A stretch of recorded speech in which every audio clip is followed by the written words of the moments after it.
I've made a profound mess of my life, and I need to get this off my chest. Perhaps you'll understand, perhaps you won't, but the weight of it is crushing me. It all began on New Year's Eve. My boss, Martin, hosted a lavish party at his sprawling house. He's one of those men who revels in displaying his success. The opulent home, the sleek, expensive cars, and champagne that flowed like water.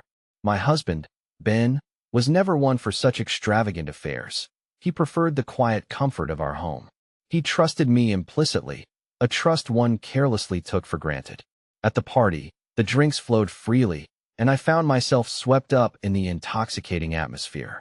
Martin was his usual charming self, laughing at my jokes, complimenting my dress, and making me feel utterly seen, a sensation I hadn't experienced in far too long.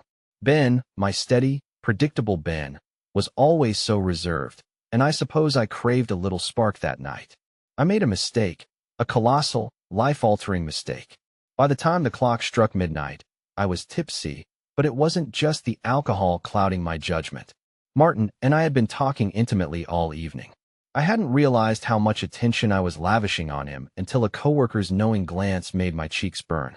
It was embarrassing, yet instead of retreating, I leaned in closer. When the party finally wound down, Martin offered to drive me home. I didn't hesitate. I convinced myself it was harmless, just a ride, right? But deep down, a tremor of unease told me it was anything but innocent. The drive was silent at first, until he turned to me, his gaze intense, and said, "You deserve to be celebrated more often, you know that." His words were a potent drug, and I was hooked. We pulled up to my house. The lights were off. Ben had likely gone to bed early, as he often did. Yet, as I stepped inside, an icy premonition gripped me. Something was profoundly wrong. The house was eerily silent, strangely empty. The living room, which only days before we decorated for the holidays, now looked barren. The picture frames were gone from the shelves, and the familiar warmth of our home had vanished. "Ben," I called out, my voice thin and shaky. No answer. I walked into the kitchen, and my heart sank. Drawers hung open, the utensils gone. The dining table was bare, no placemats, no centerpiece, nothing. It was like a ghost town. Panic began to claw at my throat as I ran upstairs to our bedroom. The closet doors gaped open, his side entirely empty. His clothes, his shoes, even the watch I'd given him for our anniversary, all gone. I turned to the bed and saw a single envelope resting on my pillow. My hands trembled as I picked it up. Inside, a note simply read, "I saw enough. Don't bother explaining." It hit me like a freight train. He had been here. He had seen something. My mind raced, trying to piece it together. Had he come to the party? Had someone told him? Or had he known before tonight? I sank onto the bed, staring at the note, feeling the walls of the house close in around me. From downstairs, Martin's voice floated up. "Everything okay?" His concern now grated on my raw nerves. I didn't respond. I couldn't. That's when the full weight of it truly hit me. I had lost everything, and this was just the beginning. I sat on the edge of the bed, clutching that note as if it were the last shred of my life. My mind spun with unanswerable questions. How long had Ben been planning this? How much did he know? What exactly had he seen? The ache in my chest was unbearable. This wasn't just a crack in my marriage. This was an earthquake that had left nothing standing. "Hey, you all right up there?"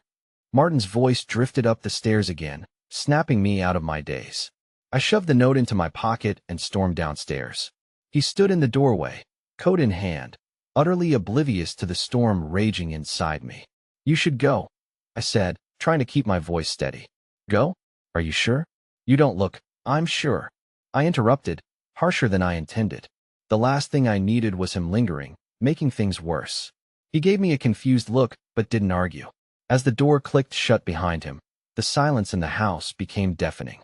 I began pacing, my thoughts a whirlwind of panic and guilt. The house wasn't just empty. It was stripped of everything that mattered. The pictures from our vacations, the little knickknacks we'd collected over the years, even the specific coffee mug he used every morning. They were all gone. It was as if Ben had erased himself from my life in one swift, surgical strike. I found myself in the kitchen, staring at the fridge. The magnet calendar we used to track our schedules was missing. He'd always joked about how I never updated it, but he still loved seeing it there. That stupid calendar. It was such a small thing, but its absence felt like a dagger twisting in my heart. Then, it hit me. The bank account. My hands shook as I grabbed my phone and opened the app. My stomach dropped when I saw the balance. Practically empty. Ben had taken everything. The savings, the checking. It was all gone. The man I had betrayed had thought of everything, leaving me with nothing but an empty shell of a house. My knees buckled, and I slid down to the floor, tears spilling out, hot and uncontrollable. This wasn't just guilt anymore, it was despair. How could I have been so blind, so selfish? I had everything, a stable life, a loving husband, and I threw it all away for what? A fleeting moment of attention from someone who didn't even matter. As I sat there, wallowing in the ruins of my life, a new thought crept in. Where had Ben gone? He didn't have family nearby, and he wasn't one for many friends. He was always a bit of a loner, content in his own comfort zone. If he had planned all this, where would he go? And more importantly, was he ever coming back? I tried calling him, but it went straight to voicemail. I sent a text. Ben, please, let's talk. I'm sorry. I need to explain. It delivered, but there was no response. The emptiness in my chest grew, and I realized that I might never hear from him again. He had done more than just leave. He had vanished. Hours passed as I sat in that empty house, replaying everything in my head. I thought about the years we'd spent building our life together, the sacrifices he made to support me when I went back to school, the nights we'd spent planning our future. Now, it was all gone, shattered by my own reckless choices. Around 3 a.m., I finally forced myself to move. I needed answers, some kind of direction. I grabbed my coat and car keys and headed out. Maybe someone had seen him, or perhaps he'd left a clue somewhere. I drove aimlessly, my eyes scanning the streets for his car, but there was nothing. It felt like chasing a ghost. I ended up at his favorite diner, hoping he might have gone there. The waitress recognized me and offered a sympathetic smile.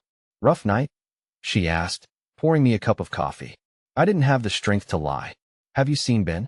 I asked, my voice barely above a whisper. She shook her head. "Not tonight. Everything okay?" "Yeah," I lied, forcing a smile. "Just couldn't sleep." I left the diner feeling even more lost than before. The realization was sinking in. Ben wasn't just hiding. He didn't want to be found.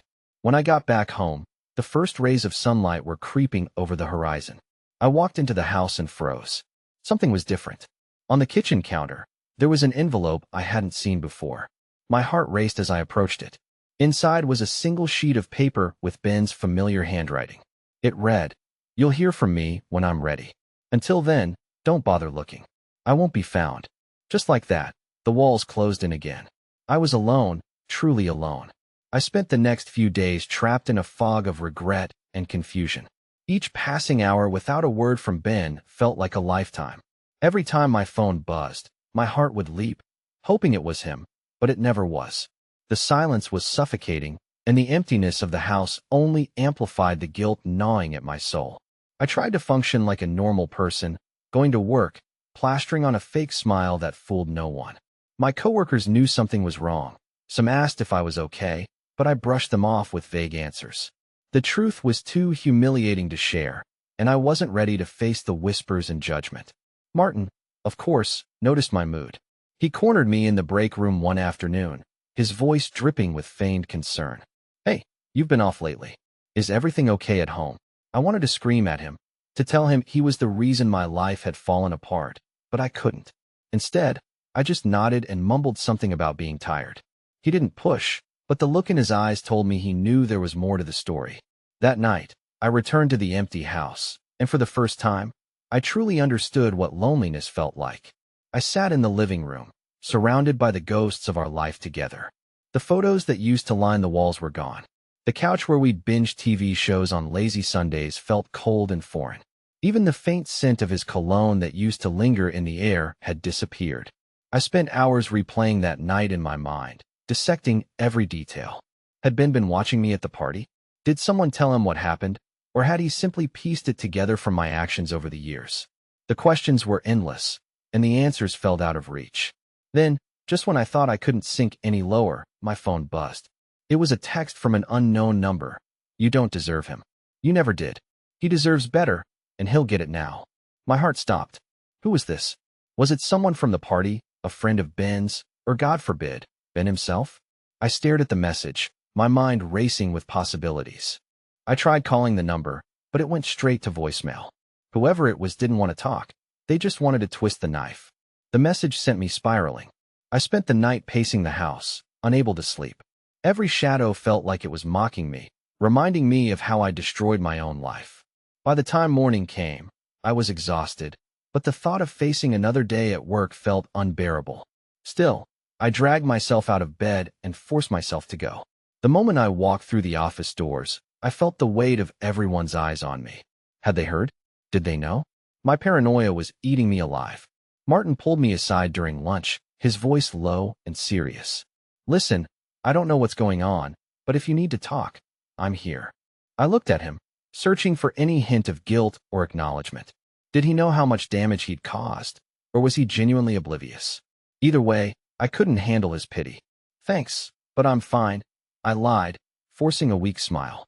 As the days turned into weeks, the silence from Ben became unbearable. I tried everything, calling his old friends, visiting places he used to go, even reaching out to his estranged brother, Adam. But no one had seen or heard from him. It was like he had vanished into thin air. Then, one evening, I came home to find another envelope on the kitchen counter. My heart raced as I tore it open. Inside was another note from Ben, written in his familiar handwriting. You're probably wondering where I am, but that's not the question you should be asking. The real question is why I left. Think about it. Reflect. When you're ready to face the truth, maybe I'll consider coming back. Until then, don't waste your time looking for me. The message was vague, cryptic, and infuriating. I wanted answers, real answers, but instead, all I got were riddles. I couldn't tell if he was trying to punish me, teach me a lesson, or both. All I knew was that I was drowning in guilt, and the one person who could save me was nowhere to be found. Days blurred into weeks, and my life became a routine of emptiness. Work, home, sleepless nights, repeat. The note Ben had left haunted me. Every word felt like a dagger twisting deeper with each passing day. I read it over and over, trying to decode what he wanted me to do, how I could possibly face the truth when the truth was already unbearable. The unknown number that had sent the cryptic text didn't contact me again, but the silence was somehow worse. It left me paranoid, jumping at every notification, every shadow in the house. I kept wondering if someone was watching me, judging me from a distance. I didn't know if it was Ben, someone he'd confided in, or my own guilty conscience. One night, as I sat on the couch scrolling aimlessly through old photos on my phone, I stumbled across a picture of Ben and me from a few years ago. We were at the Grand Canyon, smiling like we didn't have a care in the world. I remembered how he had planned that trip as a surprise for our anniversary. He'd spent months saving up, booking the perfect hotel, even arranging a sunrise helicopter ride. I hadn't appreciated it enough back then. I complained about the early wake-up time and the heat. But now, looking at that picture, all I could think about was how much effort he'd put into making me happy, and how little I'd done in return. The guilt was crushing. I knew I'd hurt him in ways I couldn't undo, but was there any way to make it right? Could I ever convince him to come back, or had I burned that bridge forever? Desperate for answers, I decided to reach out to the one person who might know something, Ben's brother, Adam. They weren't particularly close, but Adam was practical and blunt. If Ben had confided in anyone, it would be him. I called, and to my surprise, he picked up on the second ring. Wow, Adam said, his voice laced with sarcasm. Didn't expect to hear from you. I need to talk to you about Ben, I stammered, feeling the weight of his judgment through the phone. There was a long pause. I haven't heard from him, Adam finally said. But if I did, I'm not sure I'd tell you. His words hit me like a slap. Adam, please. I know I screwed up, okay? I just need to know if he's okay. Adam sighed, and for a moment, I thought he might hang up. But then he said, look, if he wanted you to know where he is, he'd tell you. Maybe you should think about why he doesn't. The line went dead. I stared at my phone, feeling a fresh wave of despair. Even Adam, who had always been polite if distant, was done with me. It was clear that Ben's disappearance wasn't just about him hiding. It was about cutting ties, erasing me from his life entirely. But why leave the notes? Why give me breadcrumbs if he didn't want me to follow them? That night, as I lay in bed, the house felt colder than ever. I couldn't sleep, so I got up and started rummaging through the few things Ben had left behind. His side of the closet was empty, except for one shirt that must have slipped off the hanger. I held it up, breathing in the faint scent of his cologne. It felt like holding on to a ghost. Then I noticed something odd. The shoebox he used to keep under the bed was missing. It wasn't just any shoebox. It was where he kept all our important documents: birth certificates, bank records, the title to the house. The realization hit me like a punch to the gut. He hadn't just left me. He had prepared for this. I spent the next several hours tearing through the house, looking for anything he might have missed. In the back of a drawer, I found an old USB drive with his initials on it. I plugged it into my laptop, hoping for some clue, but what I found left me speechless. The drive contained folders labeled with dates going back almost a year. Inside were screenshots of text messages, photos, even call logs. He had been tracking me, my phone, my movements, my interactions. One folder was labeled Martin. My stomach churned as I opened it. There, in black and white, was every flirty text, every late-night call, every excuse I had made about working late. He had known for months. The last file in the folder was a video. With trembling hands, I clicked on it. It was from the night of the New Year's Eve party. The footage was grainy, like it had been recorded from a distance, but it was unmistakable. There I was, laughing too hard at Martin's jokes, leaning in too close, touching his arm, and then the kiss. A quick, fleeting kiss, but enough to confirm everything. I slammed the laptop shut, my heart racing. Ben hadn't just suspected me. He had proof. He had seen it all. And instead of confronting me, he had bided his time, planning his escape. Now, more than ever, I understood the words in his note. Face the truth. The truth was, I had destroyed everything, and now I had to figure out what to do with the ruins. After that night, I felt like a prisoner in my own mind. The video, the notes, the empty house, it was all I could think about.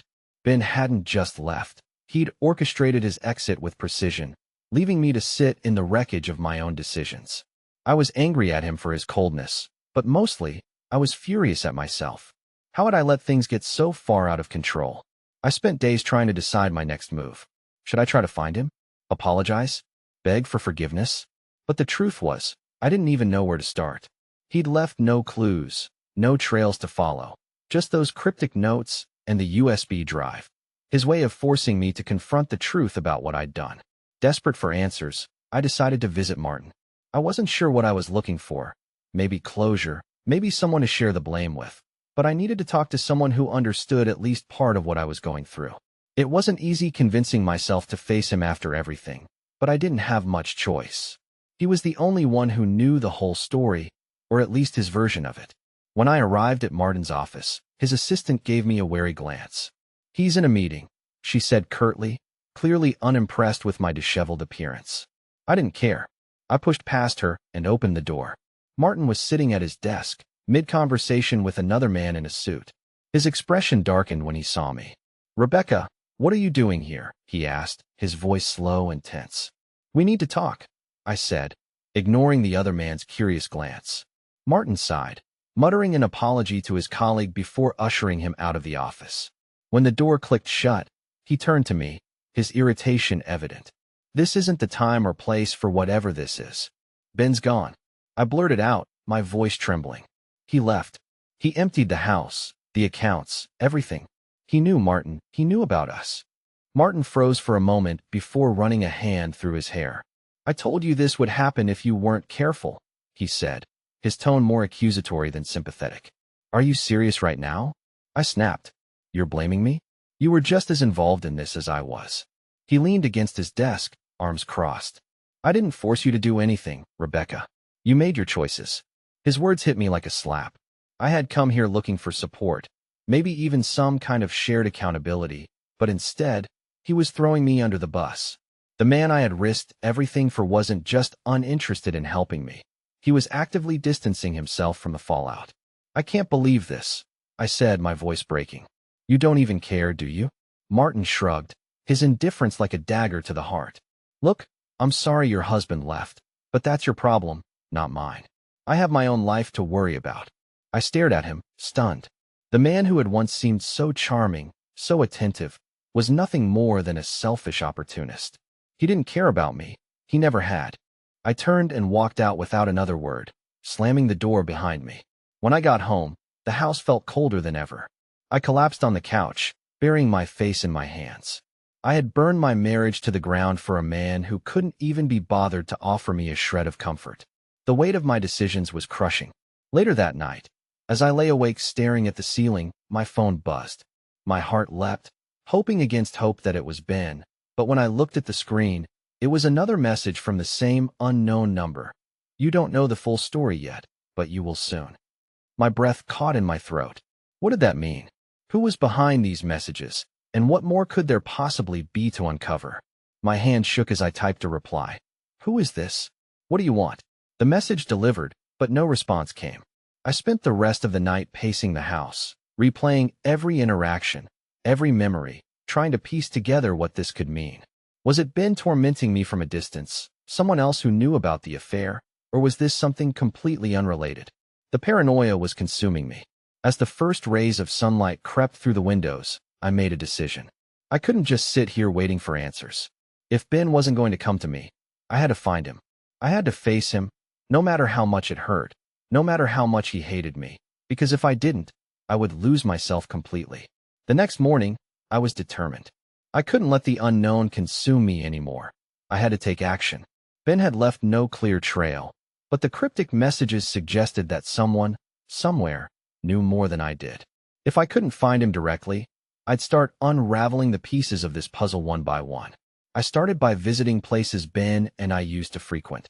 The coffee shop where we had our first date, the park where he loved to jog, even the library he used to visit for some quiet reading time. Each place brought back a flood of memories, bittersweet reminders of the life we'd built together and the countless ways I had taken it for granted. At the coffee shop, I asked the barista if she had seen him. She shook her head. At the park, I scanned the jogging paths, hoping for a familiar figure. Nothing. At the library, I even asked the librarian, but she hadn't seen him either. Everywhere I went, it felt like I was chasing a ghost. By midday, frustration had set in. I was sitting in my car, staring at my phone, debating whether to call Adam again. He hadn't been helpful before, but maybe he'd softened since our last conversation. I dialed his number, and to my surprise, he picked up. What do you want, Rebecca? Adam's tone was cold, but at least he was answering. I need your help, I said, my voice trembling. I know you said you haven't heard from Ben, but if you know anything at all, please tell me. I'm losing my mind here. There was a long pause on the other end. Rebecca, you really don't get it, do you? He finally said. This isn't about finding him. This is about you owning up to what you've done. Ben doesn't want to be found because he's done with you. He's giving you exactly what you deserve. His words stung, but I couldn't argue with them. I know I messed up, I whispered, but I love him, Adam. I need to make this right. Rebecca, he said, if you really love him, maybe the best thing you can do is leave him alone. And with that, he hung up. Feeling defeated, I drove aimlessly for a while, letting my thoughts spiral. Adam's words rang in my ears. He's done with you. Was he right? Was this all just a futile effort to cling to something that was already gone? As I turned onto the street leading back to the empty house, I noticed something strange. A car I didn't recognize was parked a few houses down. It wasn't unusual for neighbors to have visitors, but something about this car felt off. I parked in my driveway and glanced at it again. The windows were tinted, and I couldn't see who was inside, but it felt like they were watching me. Paranoia took over. I hurried inside, locking the door behind me, and peeked out the window. The car was still there, unmoving. Was it a coincidence, or was someone following me? The cryptic text messages flashed in my mind, making me feel even more on edge. I spent the next few hours trying to distract myself, but the feeling of being watched wouldn't go away. Finally, as night fell, I worked up the courage to confront whoever was in that car. I grabbed my phone, ready to call for help if things went south, and stepped outside. The cool night air sent a shiver down my spine. As I approached the car, my heart pounded so hard I thought it might burst out of my chest. I tapped on the driver's window, my voice shaking. Can I help you? The window rolled down slowly, revealing a man I didn't recognize. He was older, maybe in his 50s, with graying hair and a calm demeanor that somehow made him even more unsettling. You're Rebecca, right? He asked, his tone neutral. Who are you? I demanded, gripping my phone tighter. I'm just someone doing a job, he said cryptically. Ben hired me. The ground felt like it shifted beneath me. Hired you for what? I asked, my voice barely above a whisper. To keep an eye on things, he replied. He wanted to make sure you were reflecting. Reflecting? I repeated, my anger flaring. What does that even mean? Where is he? The man shrugged. I'm not here to answer your questions. I just report back to him. That's all you need to know. I felt my knees go weak. Ben hadn't just disappeared. He was orchestrating this from the shadows, keeping tabs on me, controlling the narrative. It wasn't just about leaving. It was about teaching me a lesson. Does he hate me that much? I asked, my voice breaking. The man's expression softened, but only slightly. I don't think it's about hate. I think it's about making sure you understand what you lost. With that, he rolled up the window and drove away, leaving me standing in the driveway, stunned and hollow. Inside the house, I collapsed onto the couch, trying to process what had just happened. Ben was out there, watching me, but he was staying just out of reach. It was maddening, knowing he was close enough to keep tabs, but unwilling to face me directly. The truth was becoming clearer with every passing day. This wasn't just a punishment, it was a test, and I didn't know if I was strong enough to pass it. I spent the night staring at the ceiling, the weight of everything pressing down on me. Ben wasn't just gone. He was controlling every piece of this nightmare. The cryptic notes, the hired observer, the empty house, it all made sense now. He wanted me to feel the emptiness, to sit in the ruins of what I had destroyed, and it was working. The next morning, I woke up with a determination I hadn't felt in weeks. I wasn't going to just sit around and let Ben pull the strings. If he wanted me to reflect, I'd do it, but on my terms. I grabbed a notebook from the shelf and started writing. Every mistake I'd made, every sign I'd ignored, every way I had hurt him, it all poured out onto the pages. I didn't know if it would help, but it was a start. By the time the sun set, I had filled pages with my thoughts and regrets. I stared at the mess of words, feeling both exhausted and strangely lighter. For the first time in weeks, I felt like I was taking control of my own story. The next day, I decided to take things further. I started reaching out to people who knew us as a couple, friends, coworkers, even Ben's old college roommate. I wasn't looking for sympathy. I just wanted to understand how others saw us, what they had noticed that I might have missed. One conversation stuck with me. I called a mutual friend, Emily, who had known us since we first started dating. She was hesitant at first, but eventually opened up. Rebecca, I'm not going to sugarcoat this, she said. Ben adored you, but he hid a lot. He didn't want to show how much some of your actions hurt him. What do you mean? I asked, my stomach tightening. She sighed. You know how he always joked about you working late or forgetting date nights? He wasn't really laughing, Rebecca. He just didn't want to make you feel bad. He kept a lot of that bottled up, but it ate at him. Her words hit me hard. I had always brushed off his quiet disappointments, thinking he didn't care as much as I did. But now it was clear that he cared more, so much more, and I had taken it all for granted. Do you know where he is? I asked, my voice shaking. No, she said softly, but if he's staying away, it's because he needs to heal. And maybe you need to let him. That evening, I sat on the floor of our empty living room, staring at the blank walls. I couldn't deny it anymore. This was my fault, all of it. And if Ben needed space to heal, I had to respect that. But I couldn't shake the feeling that there was more to this story, something I was still missing. As I was cleaning up the scattered pages of my notebook, my phone buzzed. Another message from the unknown number. You're starting to get it, but there's one last thing you need to know. I froze, my heart racing. I typed back quickly. What is it? Please, just tell me. A minute passed, then two. Finally, another message appeared. Check your emails. Look for a message from him. My hands trembled as I opened my laptop and logged into my email. My inbox was a mess of spam and work updates, but I searched for Ben's name. Sure enough, there it was, an email from weeks ago, one I had completely missed in my frantic haze. The subject line read, "The last thing I'll say." I clicked on it, my breath catching in my throat. Rebecca, by the time you read this, I'll be gone.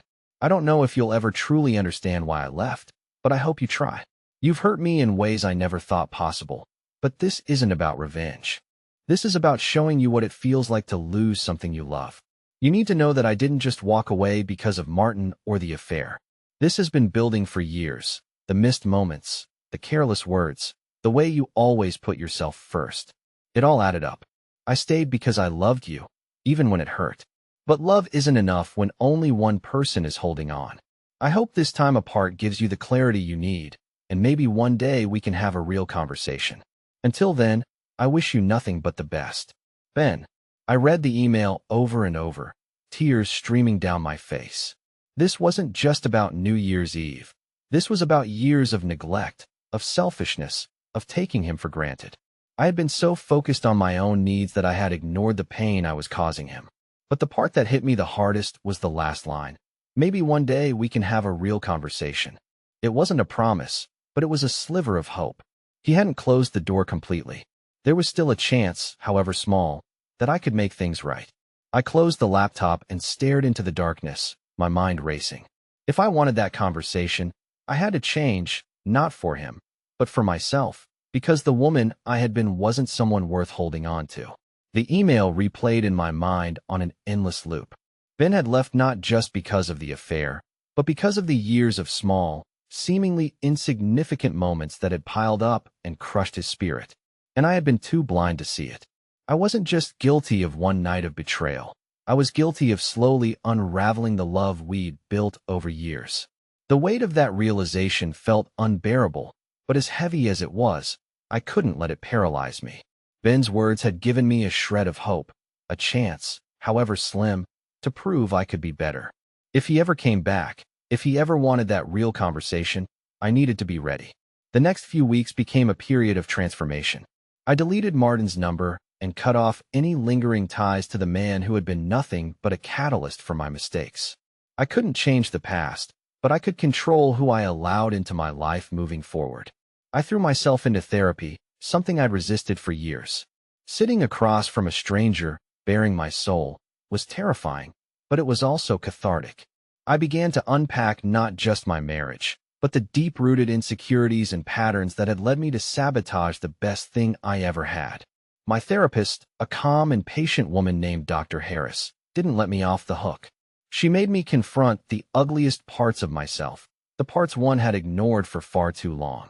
Rebecca, she said during one session, you've spent a lot of time focusing on what you've lost. But have you thought about what you still have? What you can still build, even if Ben never comes back? Her question struck a nerve. I had been so consumed by my guilt and regret that I hadn't even considered the possibility of moving forward without him. The idea was painful, but it was also freeing. If I couldn't undo the past, I could at least create a future I could be proud of. One evening, as I was sorting through some old boxes, I found a journal Ben had given me years ago. I had barely written in it, dismissing it as a cheesy gift at the time, but now it felt like a lifeline. I opened it and began writing, pouring out my thoughts, my regrets, my hopes for the future. It became a nightly ritual, a way to process everything I was feeling. I also started volunteering at a local shelter, something Ben had always talked about doing, but we never got around to. Helping others gave me a sense of purpose I hadn't felt in years, and it reminded me of the kind, selfless man I had fallen in love with. In a way, it felt like honoring him, even from a distance.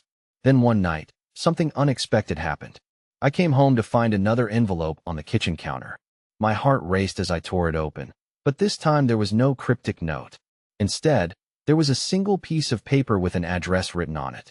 No signature, no explanation, just an address. I stared at it, my mind racing. Was this from Ben? Had he finally decided to reach out?